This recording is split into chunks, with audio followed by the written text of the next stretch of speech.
First and foremost, I want to give all praise, honor, and glory to Yahweh Ba'Hashem, Yahweh Shai Ba'Hashem, Rokakwadash. Yahweh is to this world ignorantly calls God. Yahweh Shai is to this world ignorantly calls Jesus. Ba'Hashem means in the name, Rokah means spirit, and Kodash means holy. And that's all in the Paleo Hebrew. I also want to give double honors to the elder bishops and apostles of Great Millstone that taught me this truth. In today's video, I want to do a quick hit and go over this tweet that Donald Trump posted, or just a post because it's not on Twitter, so it wouldn't be a tweet. But yesterday, or on the 19th, he said the museums throughout Washington, but all over the country, are essentially the last remaining segment of woke. The Smithsonian is out of control, where everything discusses how horrible our country is, how bad slavery was, and how unaccomplished the downtrodden have been. Nothing about success, nothing about brightness, nothing about the future. We're not going to allow this to happen, and I have instructed my attorneys to go through the museums and start the exact same process that has been done with colleges and universities, where tremendous progress has been made. This country cannot be woke because woke is broke.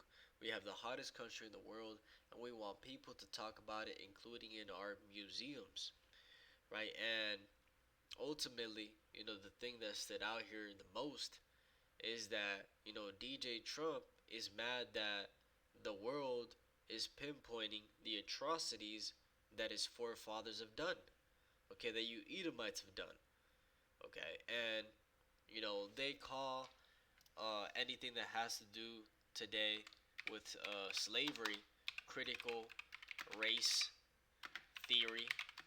That's what they call it.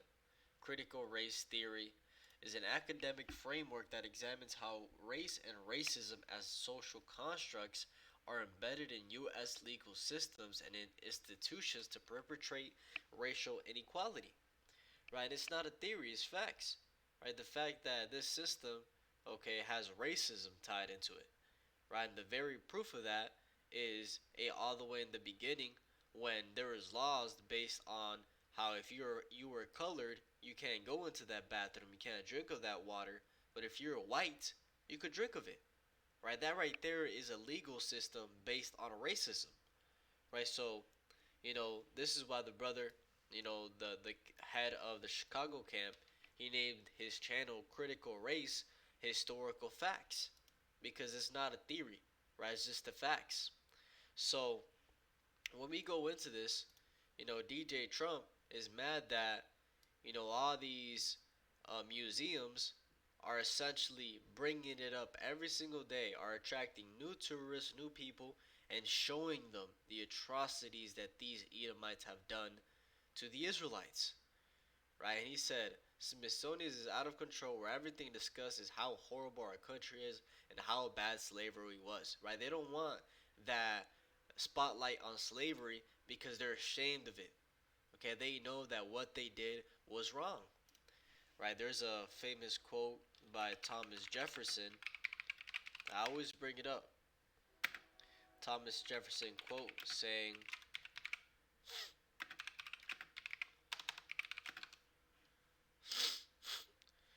the most likely, right here, he said, indeed I tremble for my country when reflect that God is just, that his justice cannot sleep forever, that considering numbers, nature, and natural means only a revolution of the wheel of fortune, an exchange of situation is among possible events, that they may become probable by supernatural interference. Sheesh. Sheesh, that's a heavy quote. Let's throw that into Chat GBT and see what Chat gets out of that.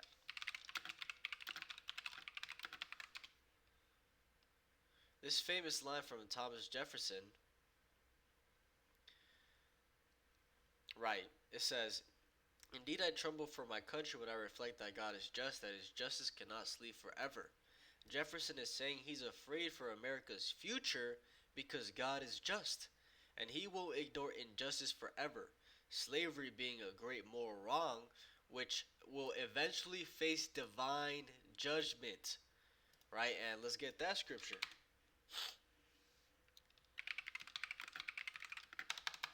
how the sins of Babylon, the sins of America, have reached heaven. Right? This is Revelation chapter 18, and I'll start at verse 1. It says, "And after these things I saw another angel come down from heaven, having great power, and the earth was lightened with his glory. And he cried mightily with a strong voice, saying, Babylon the great is fallen, and is become the habitation of devils, and the hold of every foul spirit, and a cage of every unclean and hateful bird." Right? Going into how, hey, all the people that be running around here are a bunch of demons, right? Are pushing wickedness every single day. It says, "For all nations have drunk of the wine of the wrath of her fornication, and the kings of the earth have committed fornication with her, and the merchants of the earth are waxed rich through the abundance of her delicacies." Right? And when you go into that word wine, it's ultimately dealing with philosophy, right? Because when you go into Jeremiah chapter 50 and or Jeremiah chapter 51 and verse 7, it says, "Babylon hath been a golden cup in the Lord's hand, that made all the earth drunken. The nations have drunken of her wine, therefore the nations are mad." Right? And that's talking about the philosophy, right? The wine, the philosophy of America, of Babylon, is wickedness.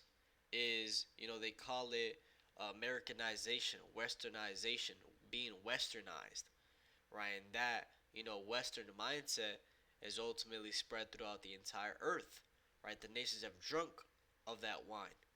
And these nations are realizing that that mentality is not fruitful, it doesn't prosper. Because as soon as you start telling your sons to be homosexuals and your daughters to be prostitutes, to be whores, that's when you have a collapse of a kingdom, right? When confusion, starts being brought up. So, going back to Revelation 18, that's the wine that it's talking about, right? Is how these nations have been drunk off that westernization. It says, "For all nations have drunk of the wine of the wrath of her fornication, and the kings of the earth have committed fornication with her, and the merchants of the earth are waxed rich through the abundance of her delicacies."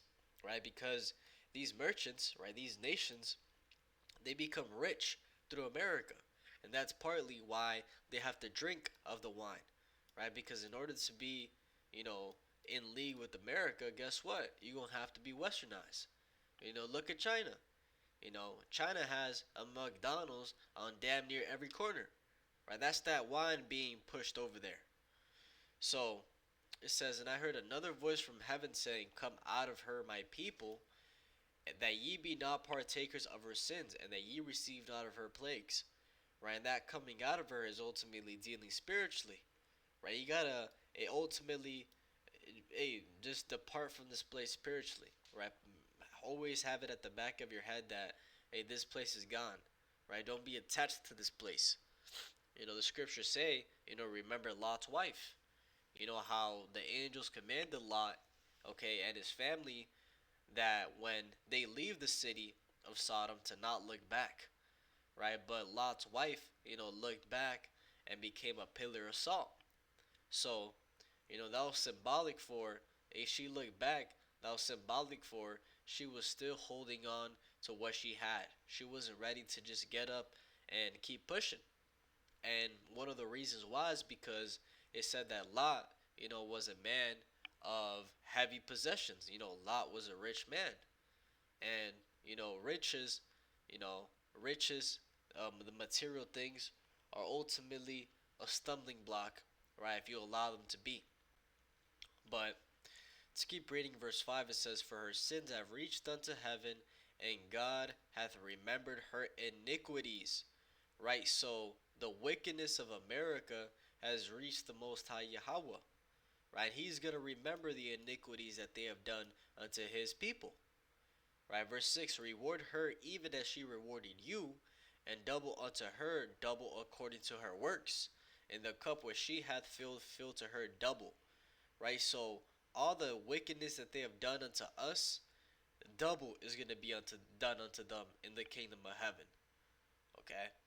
So, going back to that quote, it says Jefferson is saying he's afraid for America's future because God is just, and he will ignore justice forever. Slavery being a great moral wrong which eventually will face divine judgment. Okay, second part says that considering numbers, nature, and natural means only, a revolution of the wheel of fortune, an exchange of situation is among possible events. Even apart from God's justice, just looking at natural causes, Jefferson sees it as possible that roles could reverse. The enslaved could rise up and enslave their former masters, or at least overthrow them. And that right there is also prophetic, right? Because ultimately, yes, we were freed as slaves in some aspect, but the fact of the enslaved rising up and enslaving their former masters, that's prophecy. We can read that in Isaiah chapter 14 and verse 2. It says, "And the people shall take them and bring them to their place, and the house of Israel shall possess them in the land of Yahweh for servants and handmaids. And they shall take them captives, whose captives they were, and they shall rule over their oppressors." Right? So, all the nations that had us captives, we are going to take them captives, and the roles are going to be reversed. Powerful quote by Thomas Jefferson. It says, not only possible, last point says that it may become probable by supernatural interference. Not only possible naturally, but even more likely if God Himself intervenes. Jefferson is basically warning if America doesn't deal with slavery, divine justice could bring about a violent reversal of fortune, right? And ultimately, this is going to take place, right? This is going to take place and in the near future. So, going back to what DJ Trump said, he's ashamed of slavery and what his forefathers did. And ultimately, that's prophecy too. Let's get that in Obadiah chapter 1. I'll start at Habakkuk chapter 2, and I'll start at verse 5. It says, "Yea, also because he transgresseth by wine, he is a proud man, neither keepeth at home, who enlargeth his desires hell, and is as death, and cannot be satisfied, but gathereth unto him all nations, and heapeth unto him all people." Right, and when it's talking of who is talking about here is ultimately these Edomites. Right, one of the reasons you know how is because that key point of transgressing by wine. Right, all nations have drunk of the wine. Okay, in Jeremiah 51, it talks about, or Jeremiah chapter 51 and verse 7, right, the nations have drunk of her wine. Right, and who rules Babylon? The Edomites. So this is talking about, Babylon the Great.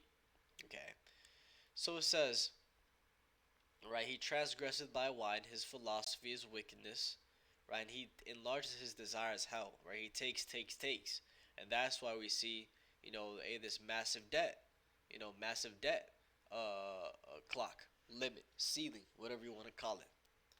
But the point I wanted to get is in verse 16. It says, "Thou art filled with shame for glory, drink thou also, and let thy foreskin be uncovered. The cup of Yahweh's right hand shall be turned unto thee, and shameful spewing shall be on thy glory." Right, and that's the point, is that, they are filled with shame for glory, because the way that they came into power was a shameful way, right? It was through rape, rob, and murder, okay? And ultimately by their blessing, the sword.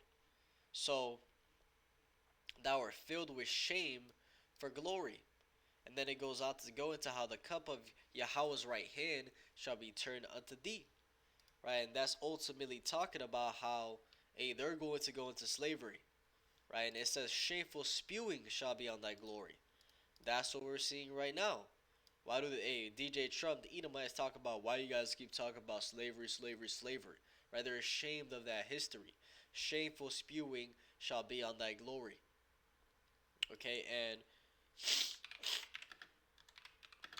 let's get that scripture going into how, hey, they're definitely going to drink of that cup. Jeremiah chapter 49 and verse 10, it says, "But I have made Esau bare, I have uncovered his secret places, and he shall not be able to hide himself. His seed is spoiled, and his brethren and his neighbors, and he is not." Right? And this is ultimately dealing with how these Edomites are being exposed. Right? Here it is in the last days, their true identity is being revealed. Right? And there's nothing they can do to stop it. It says, "Leave thy fatherless children, I will preserve them alive, and leave thy widows trust in me. For thus saith Yahweh, Behold, they whose judgment was not to drink of the cup have assuredly drunken. And art thou he that shall go altogether unpunished? Thou shalt not go unpunished, but thou shalt surely drink of it." Right? And ultimately, the cup, okay, is symbolic for slavery. Right? And it says, "They whose judgment was not to drink of the cup have assuredly drunken," right? Have drink of that cup. Right? And who were those that were not supposed to drink of slavery, partake of slavery? It's talking about the Israelites. Right? So it's saying that, hey, the Israelites were not supposed to go into slavery because we are a nation of kings, rulers, and priests. Right? But we still went into slavery because of disobedience. Right? So he's saying, hey, if I put my holy people into slavery, art thou he that shall go altogether unpunished? Question mark. You think you ain't gonna go unpunished if I punish my chosen people? It says, "Thou shalt not go unpunished, but thou shalt surely drink of it." Right? So you Edomites definitely gonna go to slavery if my people went into slavery. Verse 13, "For I have sworn by myself, saith Yahweh, that Basra shall become a desolation, a reproach, a waste, and a curse, and all the cities thereof shall be perpetual wastes." Right? And that Basra there is ultimately talking about Babylon. Right? Because Basra was the key city, the main city of the Edomites. And the main city of the Edomites today is America. So, and you Edomites gonna get it. And that shameful spewing is coming upon you. That's why he's making a post like this. Now, let's read Obadiah 1 and verse 9. It says, "And thy mighty men, O Teman, shall be dismayed to the end that every one of the mount of Esau may be cut off by slaughter. For thy violence against thy brother Jacob, shame shall cover thee, and thou shalt be cut off forever." Right? So, ultimately, for the wickedness that they done against their own brother, okay, the Israelites, so-called Latinos, Negroes, and Native Americans as a collective, shame shall cover them. Okay, shame shall cover them, and thou shalt be cut off forever. And that soon was going to take place is that, hey, after 1,000 years of hardcore slavery, the Most High Yahweh Ba'Shemi Hawashai is going to use the Israelites to exterminate the Edomites. Right? Genocide. And that is in the scriptures. We just read it. So, hey, prophecy is unfolding in front of us, and this is a powerful, powerful quote because prophecy is intertwined in just these three statements.